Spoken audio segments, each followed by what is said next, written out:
Hello students. तो आज की हमारी फ़र्स्ट क्लास हम स्टार्ट करने वाले हैं। जैसा कि मैंने अपनी पहली वीडियो में आप लोगों को कहा था कि हमने कुछ केमिकल रिएक्शंस के नेम वगैरह देखे थे, जहाँ पे हमने 1 से 20 तक उन्हें याद करे थे, उनकी वैलेंसीज़ कैसे निकालनी है, केमिकल रिएक्शंस बनाने में वो कैसे हमारी मदद करेंगे, ये सारी चीज़ें हमने देखी थी। अगर आपको उस वीडियो का लिंक चाहिए तो आप डिस्क्रिप्शन में इसका लिंक देख सकते हैं। साथ ही आज हम 10th क्लास का ये फर्स्ट चैप्टर स्टार्ट करने वाले हैं। So let's start. ओके तो हमारा ये जो फर्स्ट चैप्टर है ये इसका नाम है केमिकल रिएक्शंस एंड इक्वेशंस। जैसा कि ये नाम सजेस्ट कर रहे हैं केमिकल रिएक्शंस एंड इक्वेशंस, तो हम इस पूरे चैप्टर में सिर्फ केमिकल रिएक्शंस और उनकी इक्वेशंस कैसे फॉर्म करते हैं इस बारे में समझने वाले हैं। So let's just start. सबसे पहले तो हम इस वर्ड के बारे में समझते हैं कि केमिकल रिएक्शन होते क्या हैं। हमने अपनी प्रीवियस क्लासेस में भी ये पढ़ा था कि physical reactions and chemical reactions. तो पहले मैं एक छोटा सा इसके बारे में आपको समझाती हूँ, देन फिर हम चैप्टर पे स्टार्ट करते हैं। तो फिज़िकल रिएक्शंस क्या होते हैं? फिज़िकल रिएक्शंस वो रिएक्शंस होते हैं जो कि किसी भी सब्सटेंस पे जब आप करते हैं तो वो अपनी ओरिजिन पे यानी कि ओरिजिनल फॉर्म पे वापस आ जाते हैं या फिर जिनके चेंज होने की वजह से उनके फीचर्स या फिर उनकी प्रॉपर्टीज़ पे कोई भी चेंज नहीं आता। फॉर एग्ज़ाम्पल कि अगर आपने कपड़े को कट किया है, दैट मीन्स कि अगर एक कपड़े का थान था, आपने उसे जस्ट सीजर से कट कर दिया, तो क्या वो कपड़ा बदल के कुछ और बन जाता है या उसकी प्रॉपर्टीज़ बदल जाती हैं? Answer is no. उस केस में वो कपड़ा वही रहता है, उसकी फ़िज़िकल प्रॉपर्टीज़ भी वही रहती हैं, सिर्फ आपने उसको कट करके उसका शेप बदला होता है। तो ऐसे में आप उसे फ़िज़िकल रिएक्शन बुलाते हैं। लेकिन वही अगर मैं बात कहूँ कि आपने एक सब्ज़ी थी जिसे आपने कट करके आपने उसे पका दिया यानी कि cooked vegetables, in that case वो कुक्ड वेजिटेबल्स क्या होंगे? क्योंकि वो हीट के कांटेक्ट में आने की वजह से पक गए और अब वो पहले की तरह ताज़े या फिर कच्चे नहीं रहे, जिसकी वजह से हम देख सकते हैं कि इसकी केमिकल प्रॉपर्टीज़ में चेंज आए। ये मैंने आपको बहुत ही बेसिक से एग्जांपल समझाए हैं। आगे चल के आपको ऐसे बहुत सारे एग्जांपल्स मिलेंगे जहाँ पे आप केमिकल और फिज़िकल रिएक्शंस में डिफ्रेंशिएट कर पाएंगे।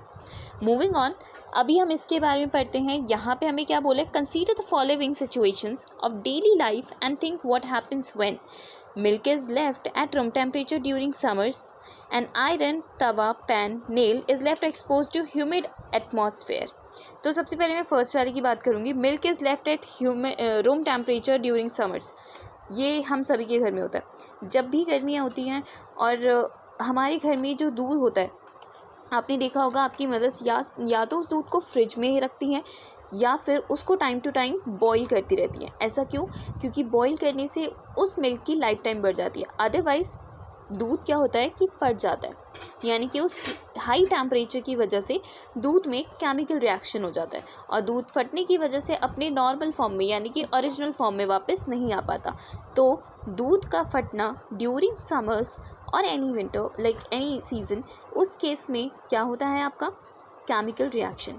देन फिर हम बात करते हैं आयरन तवा। आयरन तवा मतलब लोहे से बनी हुई चीज़ें, चाहे वो तवा हो या आपका कोई पैन हो या फिर आपकी लोहे की जो कील होती हैं जो कि हम घरों में यूज़ करते हैं। तो अगर ये लोहे वाली चीज़ें या लोहे से बनी हुई चीज़ें कभी भी एयर के कांटेक्ट में या पानी के कांटेक्ट में आती हैं या फिर दूसरे शब्दों में कहें तो ह्यूमिड के कांटेक्ट में आती हैं, तो ऐसे में उनमें रस्टिंग हो जाती है। आपने देखा होगा ब्राउन कलर का एक सब्सटेंस उन पर आके इकट्ठा हो जाता है, दैट इज़ कॉल्ड रस्टिंग। और उस रस्टिंग का ही रीज़न है कि आपकी जो आयरन से बनी हुई चीज़ें हैं जल्दी, जिन्हें हम बोलते हैं ना ख़राब होने लग गया, तो आप उन्हें पेंट करवाते हैं ताकि वो और लंबे समय तक चल सकें। Okay, then grapes get fermented, यानी कि आपने अंगूरों को आपने कुछ टाइम तक जो आप फर्मेंट करने के लिए रख देते हैं वो अगेन वो कुछ टाइम के बाद पक जाते हैं। तो ऐसे में क्या हो रहा है यहाँ पे? Chemical reaction. फूड का कुक्ड होना, that is also a chemical reaction. Foods get digested in our body, हमारी बॉडी में डाइजेशन का पूरा प्रोसेस होना। जी अब देखिए, डाइजेशन का जो चैप्टर है पूरे प्रोसेस के बारे में डिटेल में तो हम चैप्टर नंबर 6 में पढ़ेंगे, बट इस चैप्टर में अभी हमारे लिए जानने के लिए सिर्फ इतना ही है कि हमारा जो नॉर्मल डाइजेशन का प्रोसेस होता है from intake to the outtake from our body, इस पूरे प्रोसेस में बहुत सारे हमारे एंजाइम्स यूज़ होते हैं जो हमारी बॉडी में सिक्रीट होते हैं थ्रू द ग्लैंड्स। अब इन सभी टर्मिनोलॉजीज़ के ऊपर हम चैप्टर नंबर 6 में बात करेंगे ब्रीफ में। अभी हम इस चैप्टर में सिर्फ ये जानते हैं कि हाँ, ये भी एक प्रोसेस है हमारी बॉडी का, द होल डाइजेशन प्रोसेस, जो कि केमिकल रिएक्शन की कैटेगरी में आता है। देन वी रेस्पायर बच्चे यहाँ पे दो डिफरेंस होता है that we generally get confuse, breathing और respiration. Breathing is simply in और out of the gases from our body, that means oxygen लेना और कार्बन डाइऑक्साइड छोड़ना।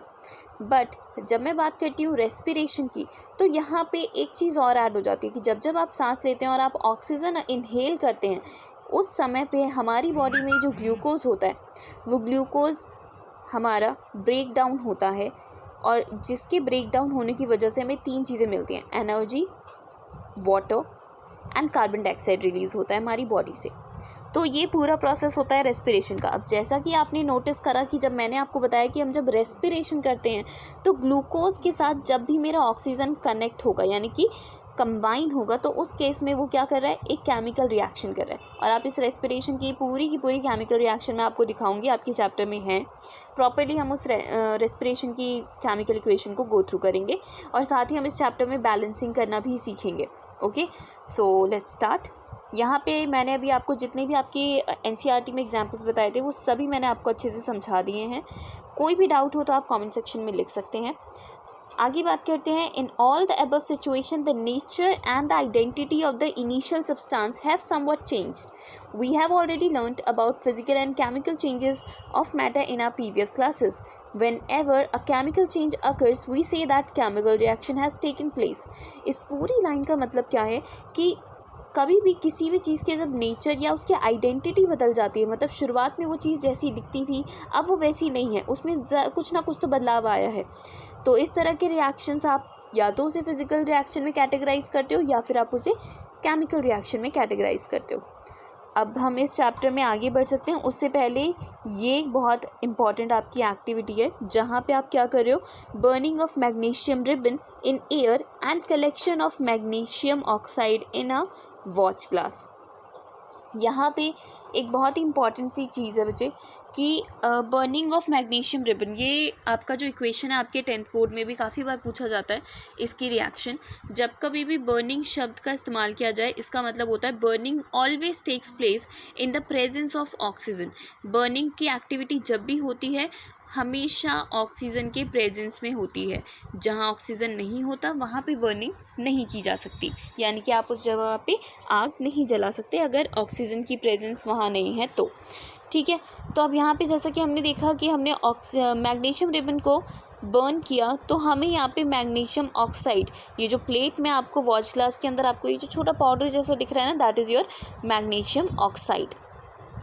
अब इस पूरी एक्टिविटी का एक केमिकल रिएक्शन भी है जो कि यहाँ लिखा हुआ है। अब आप इस रिएक्शन को ध्यान से देखिए, यहाँ पे आपका क्या लिखा हुआ है, मैग्नीशियम प्लस ऑक्सीजन। अब आपने एक चीज़ नोटिस करी होगी, जब मैंने कहा था बर्निंग ऑफ मैग्नीशियम, तो वहाँ पे एक चीज़ तो बहुत ऑब्वियस थी कि मैं मैग्नीशियम का इस्तेमाल कर रही हूँ अपने एंड पे, that is my reactant side. आपको दिख रहा होगा जो मेरा लेफ्ट हैंड साइड है वो मेरा रिएक्टेंट का साइड है, मतलब कि वहाँ पे मैं अपने सारे केमिकल्स को कंबाइन करती हूँ, और एरो के बाद राइट हैंड साइड पे मैं अपना प्रोडक्ट दिखाती हूँ, मतलब कि जो बनकर प्रोडक्ट निकला है आफ्टर द रिएक्शन।